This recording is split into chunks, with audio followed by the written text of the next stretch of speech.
Salut Mika, Salut l'équipe. comment ça va? Ah, j'entends pas grand-chose. Allô Mika? Ah, là j'entends mieux. Ah, comment tu vas? Oh, ça va très bien, très très bien et vous?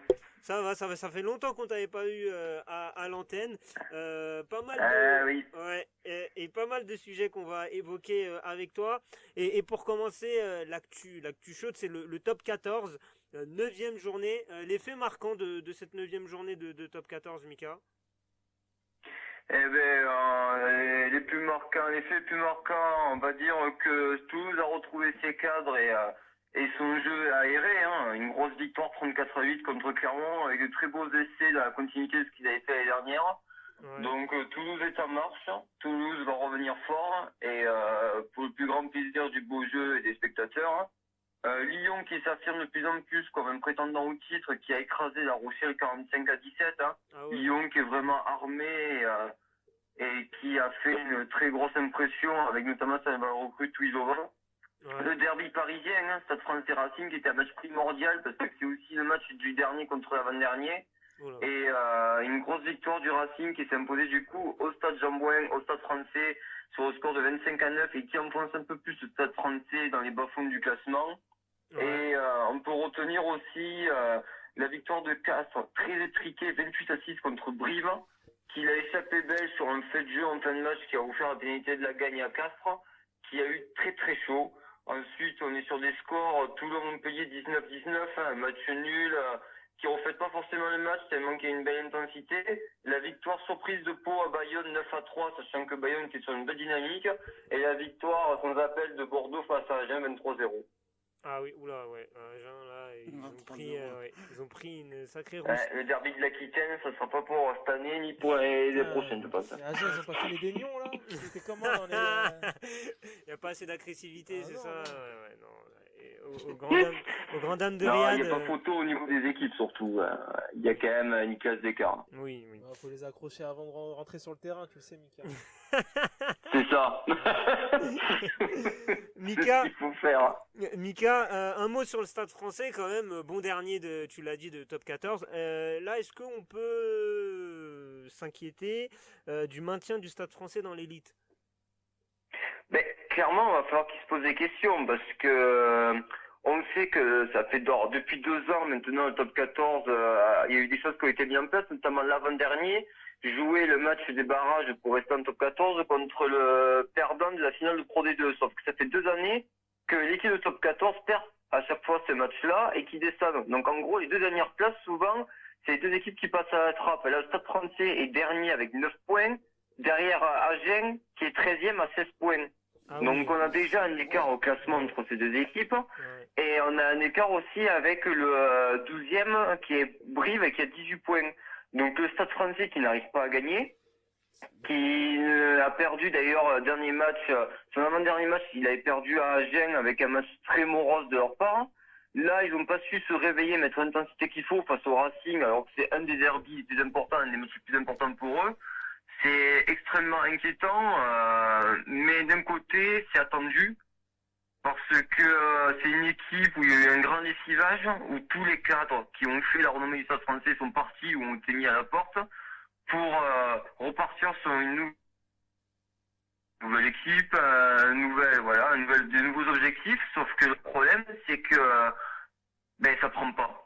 Tout simplement, Thomas Lomar, qui est un peu l'identité du Stade français, est arrivé au poste de directeur pour essayer de redonner un second souffle à cette équipe-là.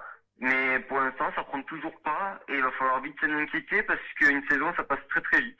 Ouais, ouais. Je partage ton inquiétude, Mika, parce que là, je vois pas comment ils vont s'en sortir. Ils ont pris pas mal de retard au classement, et puis les défaites s'enchaînent, et c'est C'est assez ça. terrible. Ouais. Puis là, on parle d'une équipe qui a 40 millions d'euros de budget. Hein. Donc, Ouais, c'est pas rien, c'est la première équipe top 14 en termes de budget qui est pareil surendetté. Hein. On parle entre 10 et 15 millions à chaque fois de pertes chaque année depuis que le nouveau président est arrivé. Ouais. Donc, s'il venait à descendre en Pro D2, ça pourrait même être la fin du club du Stade français. Hein. Ouais, pas souhaiter ça. En tout cas, moi, perso, ça me ferait très mal au cœur de voir le Stade français, club historique, descendre en deuxième division et voire pire. Euh, Ça sera pas le premier, hein. ouais, c'est vrai, mais bon, souhaitons qu'il y ait un sursaut d'orgueil. En tout cas, c'est mal barré. Mika, Toulouse, tu l'as dit dans ton point, qui l'emporte assez largement face à Clermont avec le retour des mondialistes, notamment. Comment s'est passé leur retour voilà, je pense à Médard, je pense à Guitoun, je pense à Ntamak. Comment s'est passé leur retour 2 semaines après le mondial? Ben, t'as pas l'impression en fait, on n'a jamais l'impression qu'ils sont partis. Ils sont revenus. En même temps, le système de jeu n'a pas vraiment changé, hein. Le système de jeu du Stade Toulousain, c'est relancer, c'est tenter des choses. Ce qu'ils ont fait, il y a un essai notamment qui exprime bien cela, c'est l'essai de Guitoun, avec une relance des 22 mètres où tout le monde touche la balle. On écarte sur les trois quarts avec UG qui fait une passe à l'aveugle dans le dos pour Thomas Ramos et qui refait la passe à Guitoun. Ah, voilà, quoi. Franchement, c'est du très beau jeu. En même temps, ces joueurs-là, ils se connaissent. En équipe de France, quand ils ont joué à la Coupe du Monde, ils ont quand même joué en partie ensemble. Donc, ça s'oublie pas. Et même pareil, la prestation d'Ntama qui a été encore grandiose avec un essai, après un petit coup de pied par-dessus, il attrape la balle. 2 crochets intérieurs pour éliminer Raka et Abendanon, je crois. Donc, c'était bon. C'est pas photo, je pense qu'ils sont en pleine forme. Ce qui est de bon augure hein, pour Galtier, hein, qui est nouveau maintenant sélectionneur des Bleus.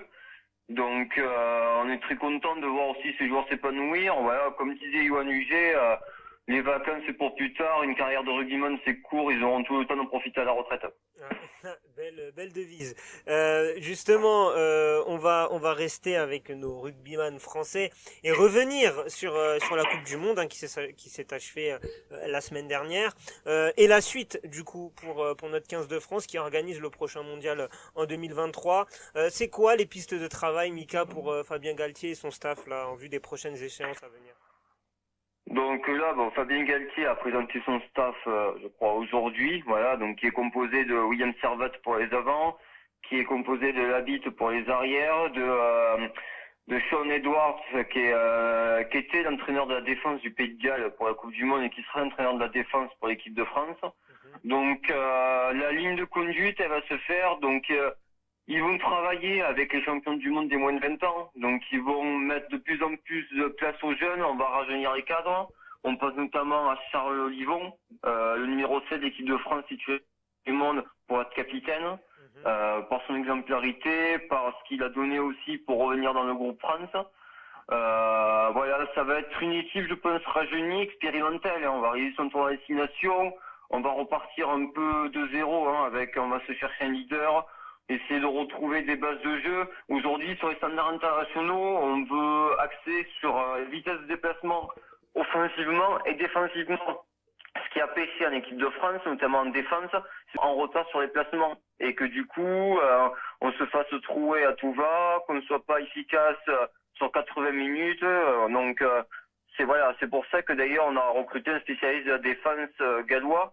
Parce que c'est pas souvent qu'on recrute des personnes hors France dans le staff du 15 de France. Donc là, c'est un peu la nouveauté. Mais pour être la meilleure équipe du monde, il faut aussi avoir les meilleurs entraîneurs du monde. Donc ça va tout doucement dans ce sens, quoi. Ouais. Bon, en tout cas, on va suivre ce 15 de France et notamment en février prochain avec le prochain tournoi des destinations et un France-Angleterre qu'on attend avec impatience au stade. Ah, c'est sûr. Ça, on l'attend. Justement, pour terminer ta chronique, un mot quand même sur les champions du monde. L'Afrique du Sud, hein, qui a battu l'Angleterre, qui a explosé l'Angleterre même, 32-12. Un mot sur cette Afrique du Sud, Mika, que tu as suivi depuis le début de la compétition. Ben, alors, la victoire face à l'Angleterre, en fait, ce qui était surprenant, c'est que l'Angleterre soit pas au niveau, en fait. Sur cette finale, on sentait l'équipe Angleterre émoussée, parce que même moi, j'avais pronostiqué que l'Angleterre serait championne du monde, sauf que, voilà, l'Afrique du Sud, en fait, c'est une équipe qui s'adapte à tout type d'adversaire, donc ils sont capables de faire un énorme match contre l'Angleterre pour gagner la finale, comme de faire un match exécrable contre le Pays de Galles, mais ce qui compte à la fin, c'est de gagner tous ces matchs. Et ils l'ont fait. Il n'y a pas photo hein, sur la Coupe du Monde. Ils ont été présents, ils ont perdu un seul match qui était contre la Nouvelle-Zélande en phase de poule, mais voilà, qui n'avait pas eu de grandes conséquences. Ils ont su être prêts à temps. Ils se sont préparés pour jouer ce final. Ils étaient prêts à temps avec un effectif complet, avec une stratégie qui était la bonne. Ils ont asphyxié l'Angleterre, tout simplement. Et physiquement, ils ont dominé en fait cette rencontre de bout en bout. On pensait à un sursaut d'orgueil de l'Angleterre à un moment donné, mais ça fut bref. Et en fait, l'Afrique du Sud a, oui, comme tu dis, éclaté l'Angleterre. Personne ne l'avait vu, mais eux ont cru en eux. Et comme ils disent, en fait, avec les problèmes qu'ils ont en Afrique du Sud, entre la violence, les problèmes politiques, le racisme, tout ça, ils se rattachent toujours au rugby, comme il y a eu en 95 avec la victoire en Coupe du Monde. Ouais. Et ils avaient besoin de cette victoire et se sentaient sur le terrain. Et ben, du coup, félicitations à eux. Ouais, l'Afrique du Sud qui remporte son troisième titre et qui égale la Nouvelle-Zélande dans l'histoire Exactement. voilà, de la Coupe du Monde. Merci Mika, en tout cas pour ce point complet, et on te retrouve très bientôt en direct de la page du Bisport pour un nouveau point rugby avec nous. À la prochaine, Mika. Pas de soucis. Ouais. Allez, l'équipe, Salut. bonne soirée. Vas-y, Merci salut. toi aussi, ciao Mika.